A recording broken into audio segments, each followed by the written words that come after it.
Hello and welcome to another edition of Hot Topic. This week I'm talking to Mike Ross, leader of the Liberal Democrat group on Hull City Council. Mike, welcome. Thank you very much for coming in. Thank you. First of all, let's talk about what on earth is going on in Hull at the moment. The place seems like a building site. Everything's being dug up. Is that all entirely as a matter of preparation for the City of Culture next year? Well, certainly it feels like every time you go into Hull City Centre, you're confronted by more orange barriers, and the route you took the day before has suddenly disappeared and you have to go a different way. It's a very odd experience for everyone who's living there. And undoubtedly, from the Liberal Democrat perspective, we have had concerns around how some of the projects been handled and managed over time. We all want to see the best infrastructure for the city, and we want to make sure that the city is ready for 2017 and all that entails. But undoubtedly, a lot of people have been left very frustrated with some of the work over last year, and I know from traders in the city that they have had a real hit on their takings. And part of me does question, while I want to see the best, of course, whether simply putting out new pavements and the like is actually going to bring that investment into the city that some is hoping for. Is this not a bit of the sort of the sacrifice of the few or the individual for the greater good, which is very much a beehive mentality, that these traders should have to suffer, even if for the sake of a great event like the City of Culture?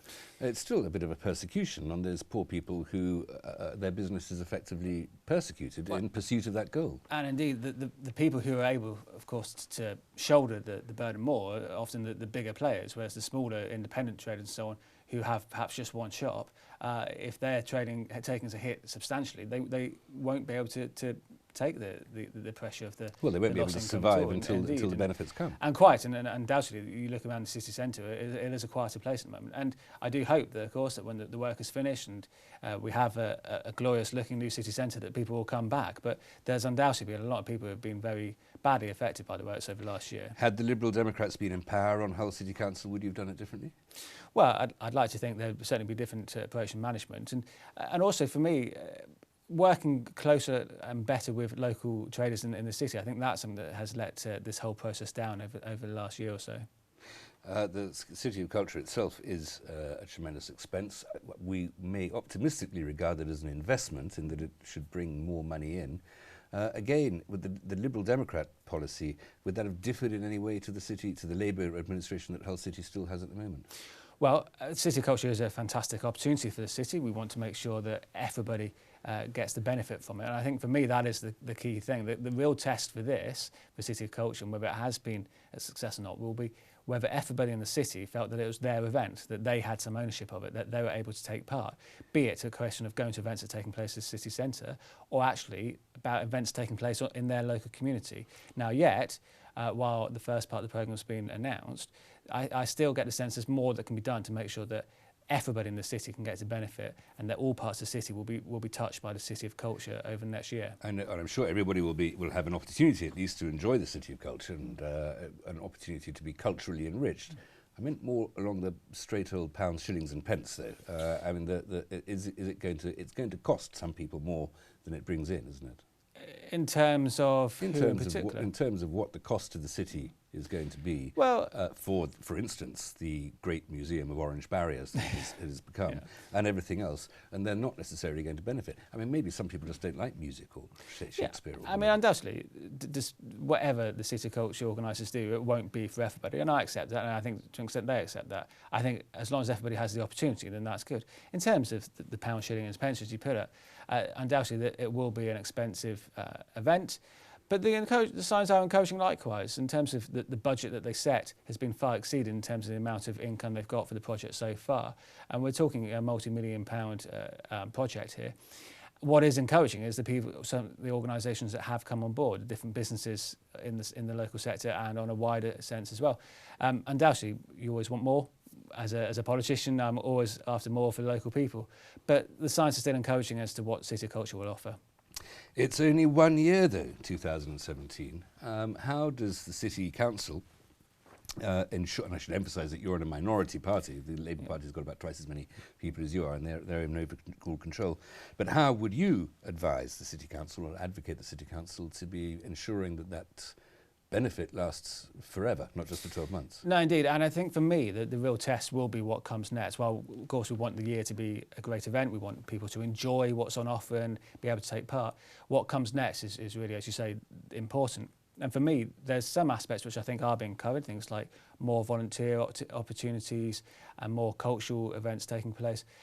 But I also go back to what I was saying before in terms of the communities themselves and a change of feel out in the local areas. So the people in Bransham and Marfleet and Long Hill, Orchard Park, those areas also, they can see the benefits of cultural experiences themselves and actually able to put on more in their local communities so that it's sustainable without always needing to turn back to the council for funding. Symphony orchestras in village halls? No, it's halls, not necessarily going to be that. It'll be a case of what feels right to that local community. Some areas might want to do the brass band approach. Some areas might want to do big mela and festivals. It'll very much depend on horses for courses. But really, for me, it's a case of actually saying that the City of Culture experience was for 1 year, but ongoing, are local people able to get on board with cultural events themselves?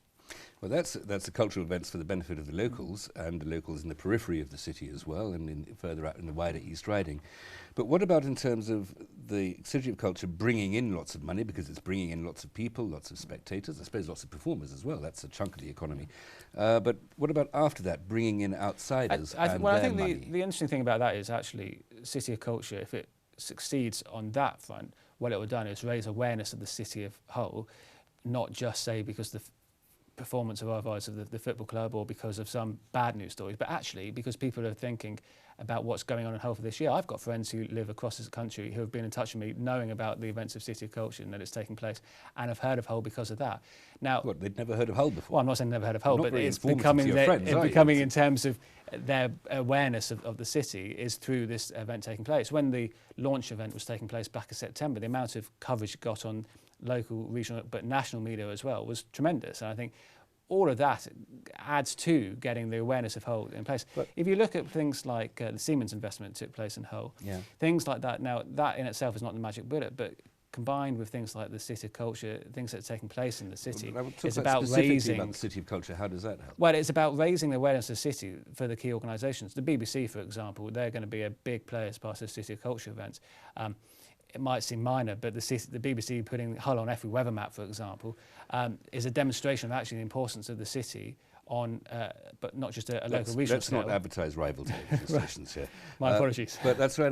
But just in terms of the tourism afterwards, I mean, Hull, I love Hull dearly, but it's the old town is one pretty street with an arch, and there's the Wilberforce column.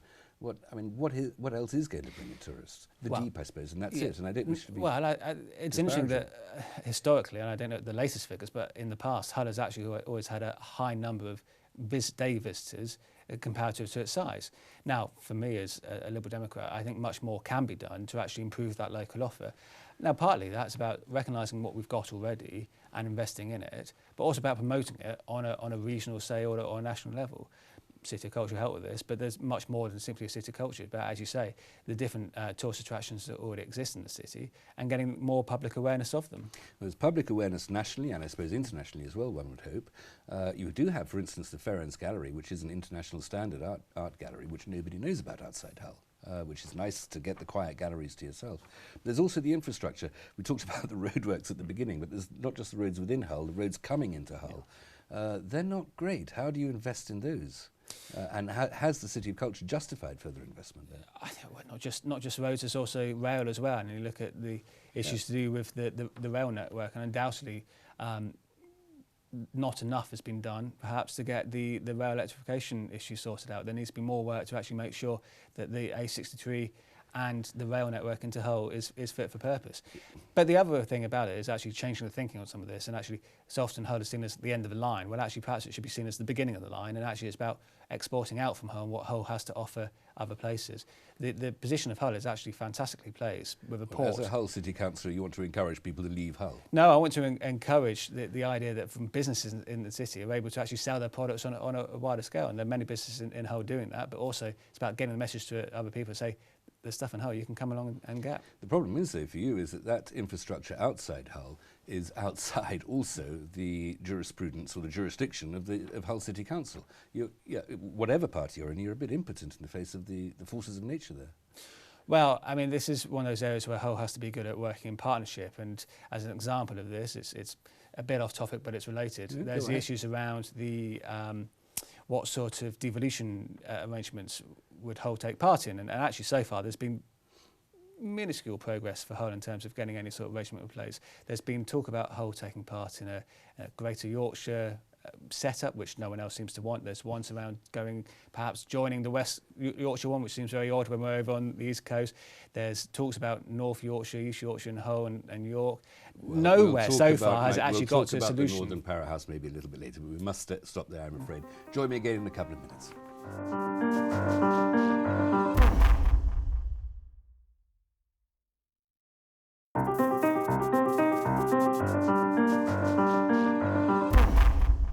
Welcome back. I'm still with Mike Ross, Councillor Mike Ross, leader of the Liberal Democrats on Hull City Council. Mike, you were alluding there to various infrastructure projects and connecting Hull to the rest of the country. The Northern Powerhouse is the great idea that perhaps we see dwindling since George Osborne lost office in the Cabinet as Chancellor of the Exchequer. It certainly feels like that from a local council's perspective. That's very true.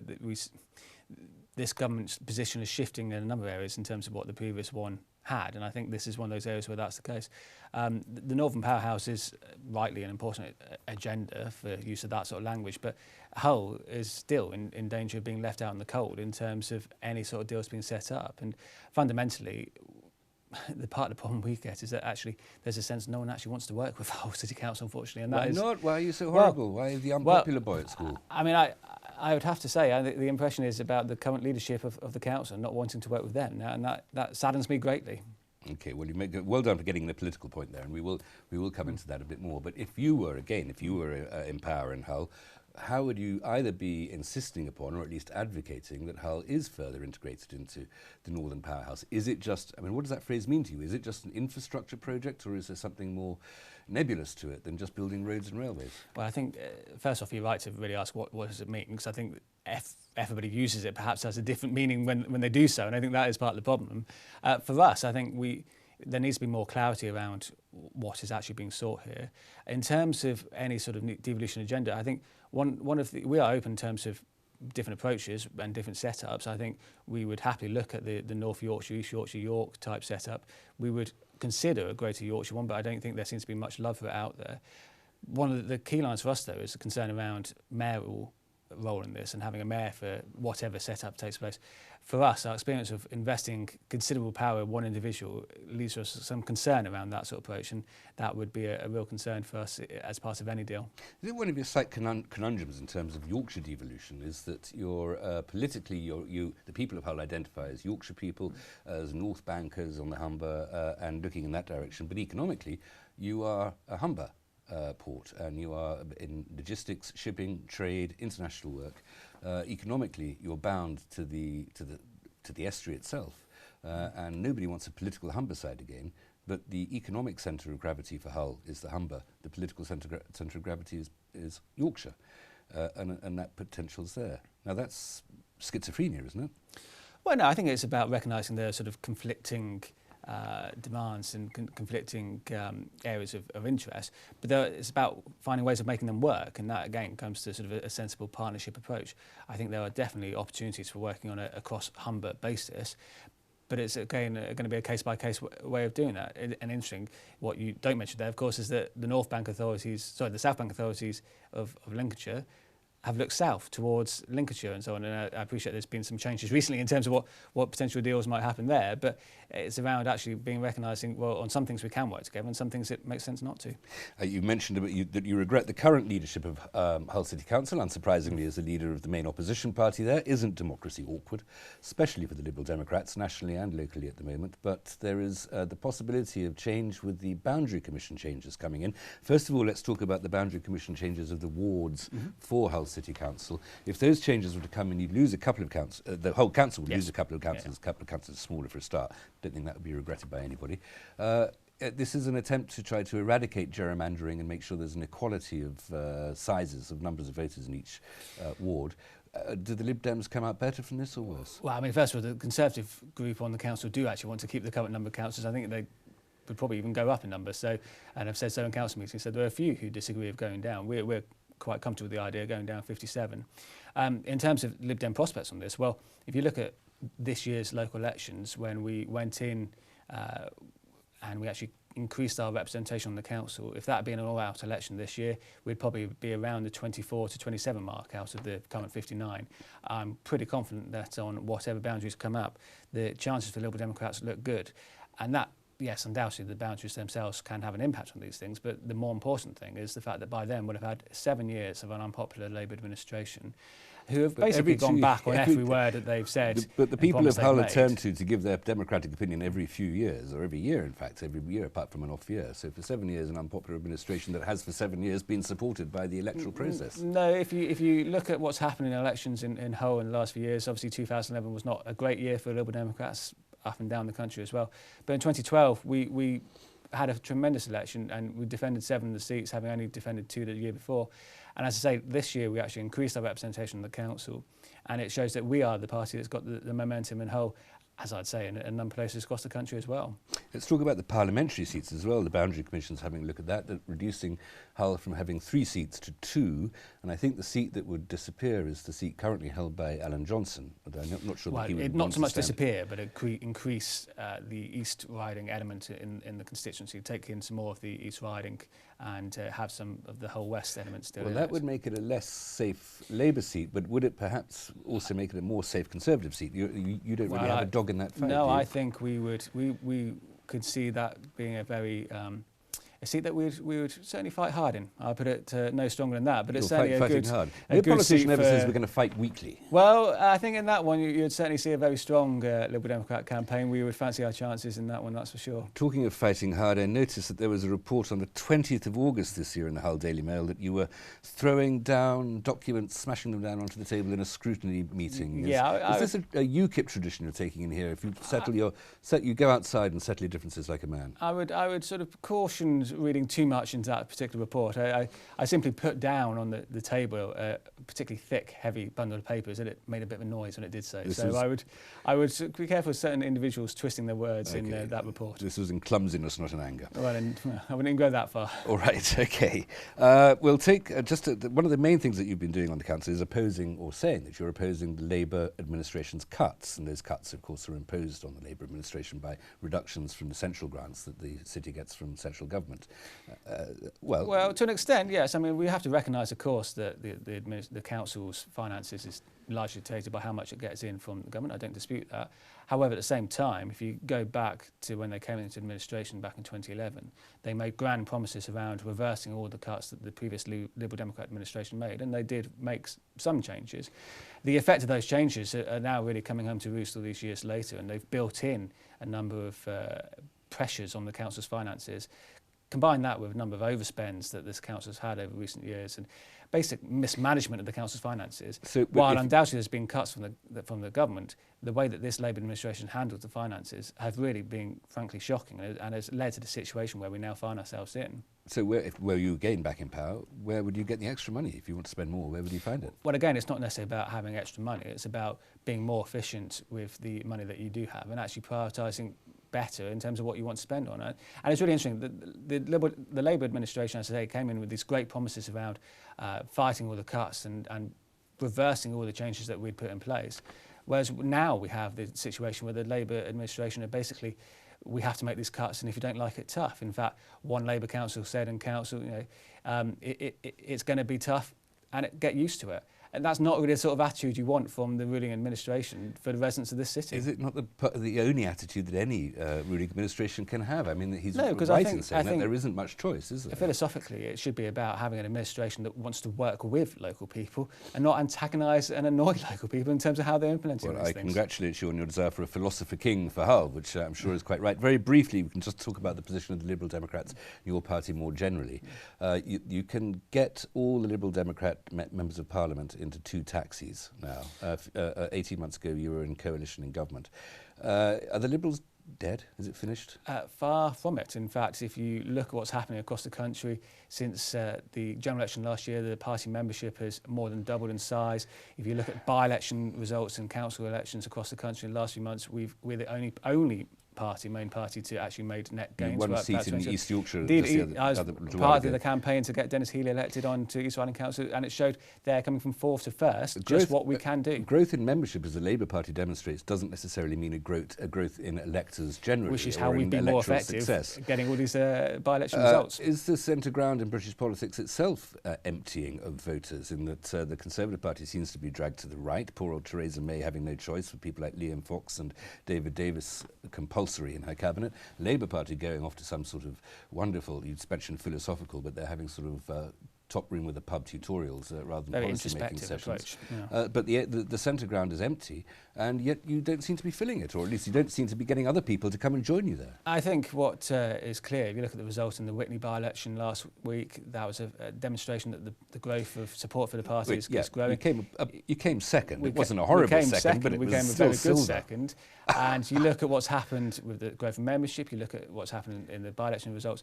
But importantly, you're right to say the space has been opened up. There's no one else that can fill it. It's going to be the Liberal Democrats that do fill that space.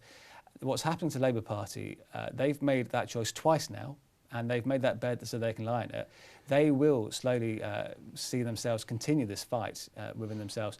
That will leave only one party prepared and able to take on the Conservative I'll government. let you finish on that point, Mike. Thank you very much. Mike Ross, thank you for coming in and joining us. Join me again for another Hot Topic, same time next week.